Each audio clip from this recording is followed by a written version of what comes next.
news. You can print it if you choose, just to prove the times have changed a lot. Though it may sound strange to you, it is absolutely true. You can believe it or not.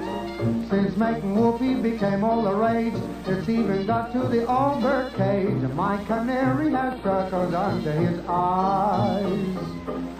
I thought he'd never do anything wrong. Now he does snake hips the whole day long. My canary has circles under his eyes.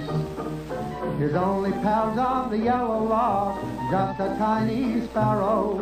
But I'm afraid when he's in the park, he leaves the straight and narrow. I've raised this bird in a manner so strict, yet I've a feeling I'm being tricked, 'cause my canary has circles under his eyes.